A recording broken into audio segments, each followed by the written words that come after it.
Assalamualaikum warahmatullahi wabarakatuh.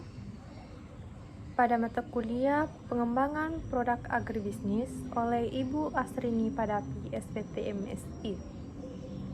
Baiklah, perkenalkan, nama saya Nurul Fitriah, NIM 091058092011, semester 7, Program Studi Agribisnis, Fakultas Sains dan Teknologi, Universitas Muhammadiyah Sidenreng Rapang.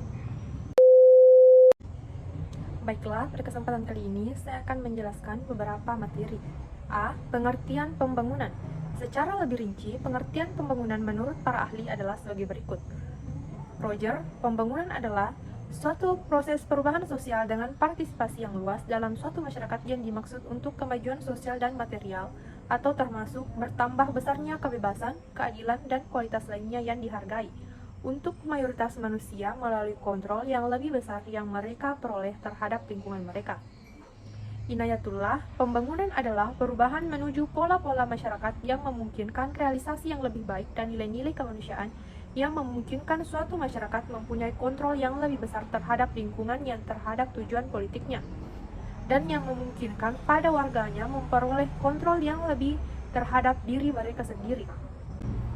Secara teoritis, pembangunan merupakan upaya untuk menciptakan perubahan-perubahan ke arah yang lebih baik, sehingga program-program pembangunan yang direncanakan senantiasa bersifat ide-ide pembaruan atau inovasi, baik yang berupa fisik maupun non-fisik. Program pembangunan yang bersifat fisik misalnya berupa pembangunan infrastruktur, sedangkan program pembangunan yang bersifat non-fisik misalnya pembangunan suprastruktur dan pemberdayaan manusia atau sumber daya manusia. B. Perhitungan pendapatan nasional.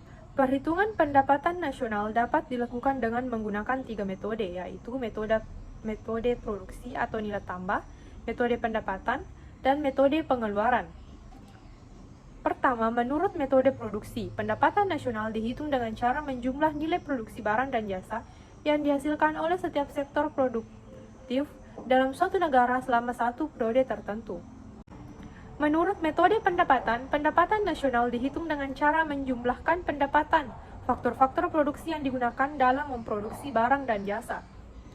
Perhitungan pendapatan nasional dengan metode pengeluaran dilakukan dengan cara menjumlahkan seluruh pengeluaran dari lapisan masyarakat. Pendapatan yang diterima oleh seluruh lapisan masyarakat akan dibelanjakan pada berbagai barang dan jasa atau ditabung. Pembangunan sebagai perubahan sosial. Secara teoritis, pembangunan merupakan upaya untuk menciptakan perubahan-perubahan ke arah yang lebih baik, sehingga program-program pembangunan yang dicanangkan senantiasa bersifat ide-ide pembaruan atau inovasi, baik yang berupa fisik maupun non-fisik. Perubahan yang diharapkan dalam proses pembangunan pada hakikatnya adalah perubahan sosial atau social change. D. Sistem sosial. Dalam proses komunikasi pembangunan, sistem sosial merupakan target atau sasaran dari perubahan yang akan diciptakan. Sistem sosial dapat didefinisikan sebagai suatu kumpulan unit yang berbeda secara fungsional dan terikat dalam kerjasama untuk memecahkan masalah dalam rangka mencapai tujuan bersama. E. Perubahan sosial dan jenis-jenisnya. Perubahan sosial adalah proses di mana terjadi perubahan struktur dan fungsi suatu sistem sosial. Perubahan tersebut terjadi sebagai akibat masuknya ide-ide pembaruan yang diadopsi oleh para anggota sistem sosial yang bersangkutan. Salah satu cara untuk mengidentifikasi jenis-jenis perubahan sosial yang terjadi adalah dengan mencermati dari mana sumber terjadinya perubahan itu. Jika perubahan itu bersumber dari dalam sistem sosial itu sendiri, perubahan yang terjadi disebut perubahan imanen. Sedangkan jika sumbernya ide baru itu berasal dari luar sistem sosial disebut perubahan kontak. F. Pengertian dan perubahan paradigma pembangunan pertanian. Paradigma merupakan kumpulan tata nilai yang membentuk pola pikir seseorang sehingga mempengaruhi citra subjektif seseorang mengenai realita dan dapat menentukan bagaimana seseorang menanggapi realita tersebut. Sedangkan pembangunan adalah proses jangka panjang untuk meningkatkan pendapatan nasional yang pada dasarnya butuh perubahan dan pertumbuhan.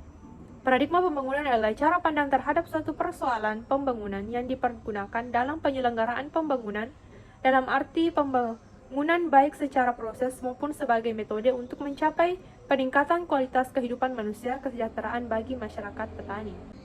Baiklah, itu yang dapat saya sampaikan. Assalamualaikum warahmatullahi wabarakatuh.